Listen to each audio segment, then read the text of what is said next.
Hi everybody, I wanted to make another video message to all of our staff and volunteers, but a very special one here with my predecessor's predecessor and the iconic first CEO of Acorns, John Overton, my friend as well. And I thought it would be very nice to end our 30th anniversary celebrations just by having a conversation with John that could be shared across the far and wide across the charity that he played such a leading role in making the force for good in the community that we are today. So John, a couple of very quick questions from me. What's it like coming back to Acorns in December 2018? It's amazing. I think that's the only word I can use, amazing, because out of great adversity, in the early days we never really thought it would take off. We've come now to a situation where Acorns is probably the leading light in the world of children's hospices, certainly one of the biggest in the world. So it's really a great sense of pride in the people that have followed me and have done all the work to create what we have now. And when did you realise, in terms of you and the other sort of founding fathers and mothers of Acorns, when did you have a sense that you'd achieved something really enduring? Well, I think when this hospice was opened, I think when Selly Oak was opened, it was a culmination of probably 10 years of, first of all, identifying that there was a need, and that's always the best way to set up any charity, is to make sure you have a clear and defined need. And we certainly knew that from special schools and other people in the community, that there were hundreds of families being affected in a way that they weren't able to be helped by the conventional services.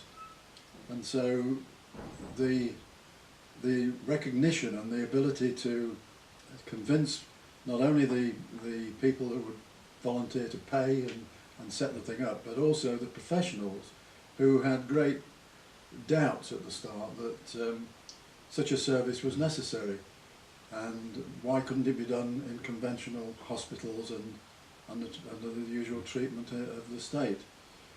And so in the early days it was a great challenge to convince people, first of all, that it was needed, and secondly to support it financially. And eventually we were very convinced that we had the right thing, so we stuck at it. And of course circumstances now have proved that there was a need. There probably still is a great need, but we're doing something about it, and Acorns is one of the leading organisations in setting about that. I heard that you were a very effective fundraiser, that when a company or a man or woman who were known to have funds to spare fell under your gaze, that you tended to end up with what you needed. Well, we realised that very early on that so much money was going to be needed to build and establish and endow, we said at the start, the organisation. It would need far more fundraising than 10 or 20 trustees could organise. So our whole essence in the fundraising side was to find people that could support us and persuade them not only to raise money but to raise it and give it to us. And so most of the work that we were doing in those early days, when we were all amateurs, the trustees of course, was just to go around talking to people, talking to companies, talking to wealthy individuals, and taking advantage of them really. Once they were convinced, they were very supportive, and there are many people now who still support Acorns fully, who were around 30 and even 40 years ago when, a little less than 40 years, Patrick Litchfield, Lord Litchfield, actually laid the foundation stone. So that was when we really knew it was going to happen. And I remember one of the first, I think the first time I met you, you said that you had the ambition, you were very clear that you wanted Acorns to become like the charity of choice for the West Midlands. Yes, and I think that the people, the community of the West Midlands, and Birmingham in particular, because when it was first set up we called it the Birmingham Children's Hospice, and then it became the West Midlands Children's Hospice.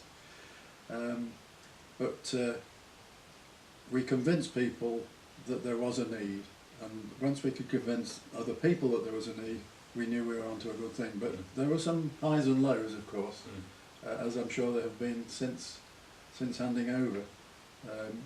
But it got there in the end. Yeah. Well, everybody, there's nobody, we talk a lot about the Acorns family, and I think that this 30th anniversary year has been a real celebration of the Acorns family, and I think that, as you know, there's nobody held in deeper affection and respect in the Acorns family than yourself and Margaret and the others that you work with. So I should, a final time, thank you in front of all our colleagues and staff for everything you did to start Acorns. Well, it was a team effort, and I was only one, first of all as an amateur and a trustee, and then as chairman of the board of trustees, and then eventually as a paid officer as the chief executive. And we must give credit to Sally Day, who really set up the ambiance of the place and laid down initially a lot of the care plans. And that really, we had some really good people around. We had Henry Giles, who was the paediatrician that really was respected tremendously in the West Midlands. And when he said it was okay, we knew we were okay. And the last question, so that we'll try and get this video out on December the 14th, which will be the 30th anniversary to the day of the Princess Diana visit to open the hospice. I've seen many pictures of you that day. As you know, we had our own moment this year when the Duke of Cambridge came. The future king. What would you have thought if someone had told you 30 years ago today that little Prince William would be back and you'd be there to meet him as you were in September? I think I would doubt that person's sanity at the time. Well, make sure you come back in 30 years' time. I will. Princess Charlotte or Prince Louis or George come along for the 60th anniversary celebration. Yeah, well, thank you very much. Great. Thank you.